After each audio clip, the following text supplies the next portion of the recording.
Welcome, everybody, to the 98th episode of Edoverse Weekly Insider. I'm very pleased to introduce this episode. And our first speaker, as always, is the esteemed Mr. Tokugawa, who, according to the app here, has just left the meeting here. So hold on a second while we try and get him back.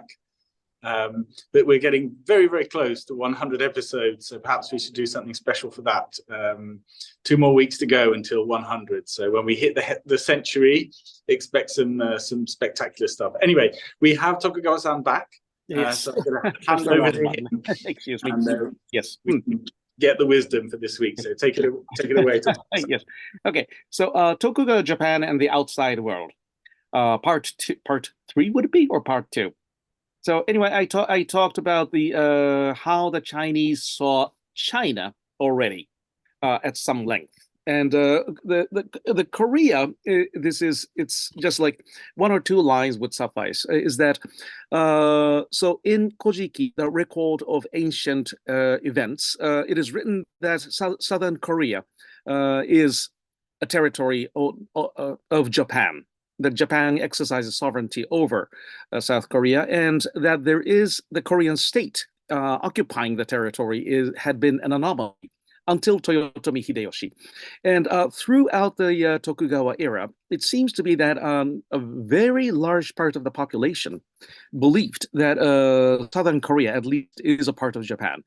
And actually, that Toyotomi Hideyoshi took 2 Korean princes as hostage, but Tokugawa Ieyasu was so kind and benevolent, so he just let them go.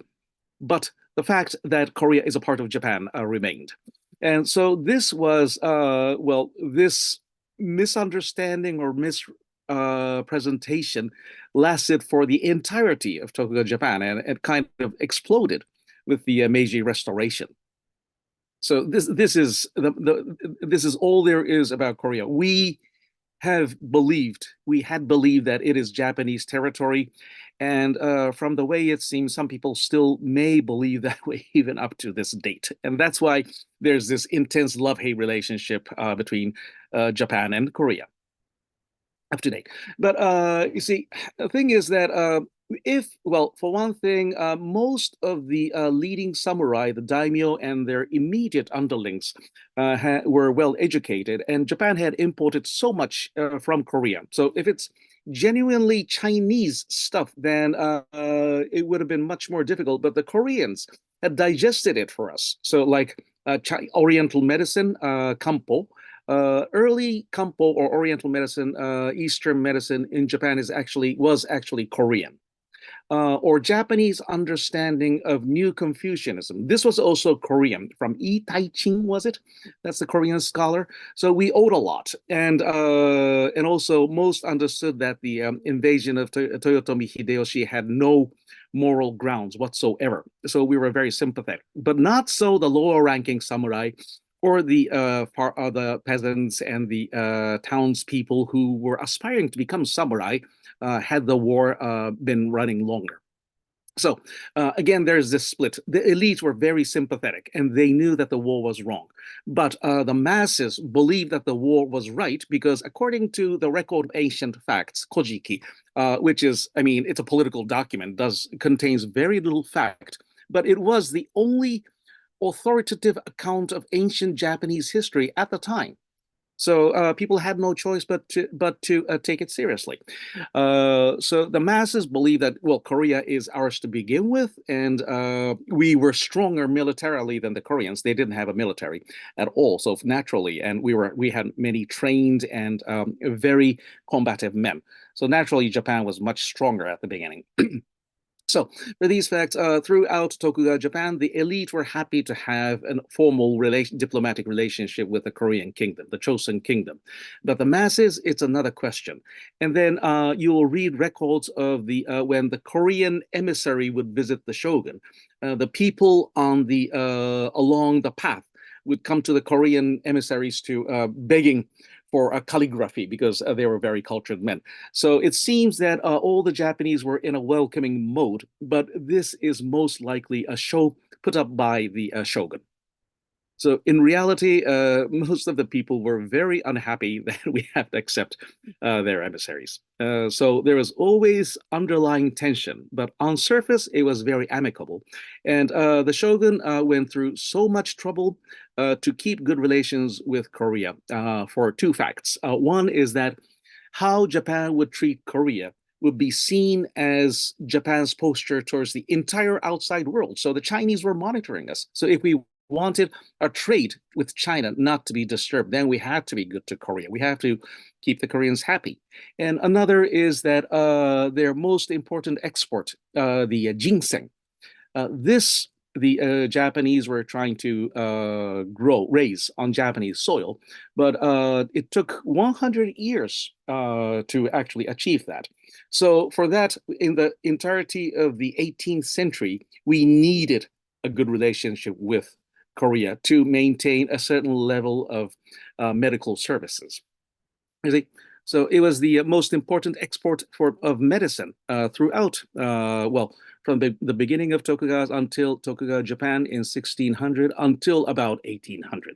So for this reason, it was amicable, and thank God, as a result, the Koreans may hate Japan as today. And then they still have a very fond feeling towards the Tokugawa Japan. Okay, and I think that is enough for today, and thank you very much for your attention. Thank you very much, Tokugawa-san. Fascinating as always. And I suppose we can see echoes of the relationship between China and Japan also in the one with Korea, in that there's a bifurcation of society where the elites have a very favorable disposition towards the outside world, whereas the masses are xenophobic. So yes, I suppose this continues to this day, as we discussed a couple of episodes ago, and it's sort of tragic, but hopefully the power of the elites can prevent conflict in the future for us. And obviously, relations have been warming greatly, and geopolitical dynamics shifting. So yes, it doesn't look like there would ever be any conflict between Japan and Korea at this point. But yes, a storied history indeed. So from me this week, I always like to bring up news topics, and of course the big one this week for Japan, which obviously got off to a terrible start to 2024, but now there's the moon landing thing. So Japan has landed a machine on the moon, becoming the 5th nation in the world to do so. Yes, I think national spirits are riding high as a result of that triumph. So yes, here we are, 98th episode, and that has happened. So interesting stuff. In terms of tech news, not really that much going on this week. There's more AI controversy coming out, and people are accusing the big firms of trying to profit unethically through AI, but yes, nothing's come of that so far.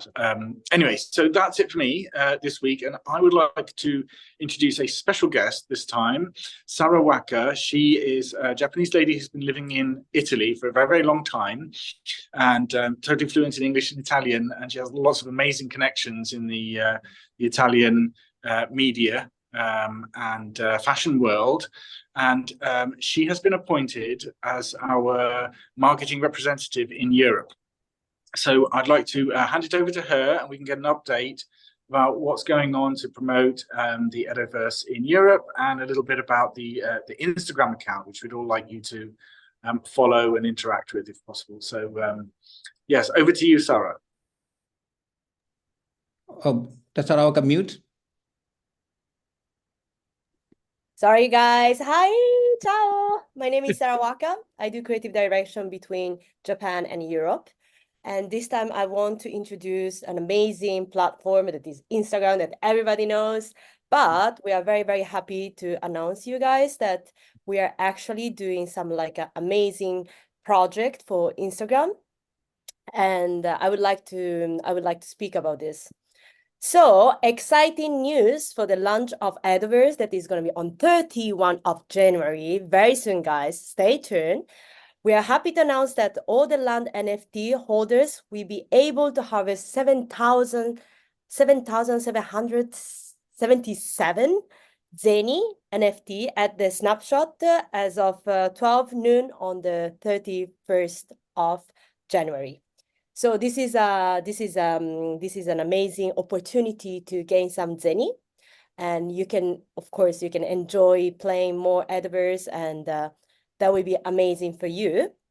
And also, we also have another airdrop. If you follow us if you follow us on Edoverse Instagram, and if you already hold 5,000 Zeni, send us a DM with your ID and your Zeni or Ethereum wallet.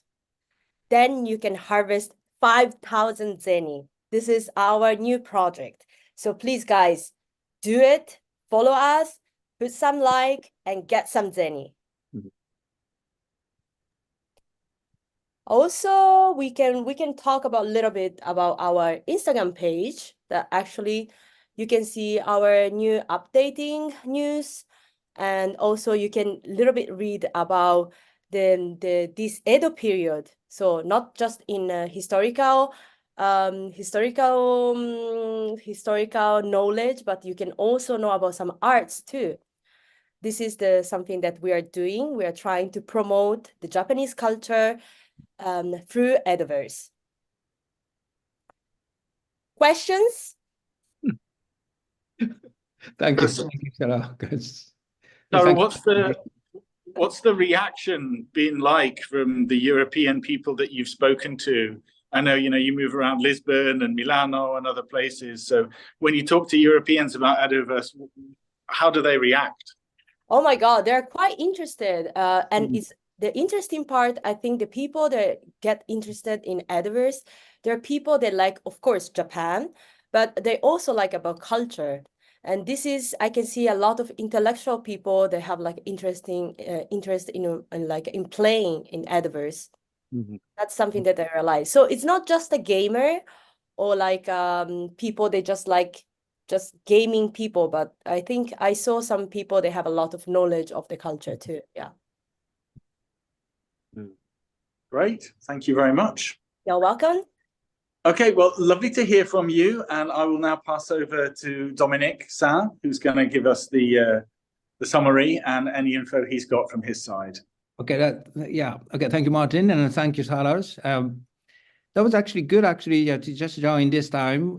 Maybe I think that Sarah should just join the weekly insider every week, because her information is very important, because we can see some of the European just response, because Sarah is a correspondent in Europe and she's based in Milan, but respond in Portuguese is where is one of the most important crypto places in the world. So we want to just expand this Edoverse operation in Europe, and of course the North American region in the futures. But also that we are just focusing on the Asian regions. But Japan is still a very hard place to do. And then this time, Edoverse Foundation announced that airdrops, the two different types of airdrops, but the Japanese people just kind of just get in there actually because of the regulations. But at least that the people the participants should just enjoy this airdrops. If you follow the Instagrams and then you say like, and then that you can get it's a 2,000 zenis. Yeah, that'd be 1,000 zenis. Yeah, I'm sorry for that. And then if you have a Zeni account already, there are more than 5,000 Zeni that you can just collect 5,000 Zenis. And also if you have land NFT holders, one NFT lands that you can harvest 7,777 Zenis. It's really valuable, and also if you can just become a Zeni holders, you can enjoy that Edoverse ecosystem expansion in the future. So we have now 9 days to go. The launch 9 days to launch the Edoverse, and then I'm really looking forward just to seeing that, to playing the games, and also the walking around the Edo Castle. So please just wait for a little more 9 days, and then please just enjoy Edoverse. And then we want to just expand. This is the start. Just a start from the February actually, and that we are building up the city of Edo with Mr. Tokugawa. From now, the city seriously, and then I want this in the Edo city going to be really great city in the future. Thank you. Thank you very much, Dominic, and thanks to the other guests.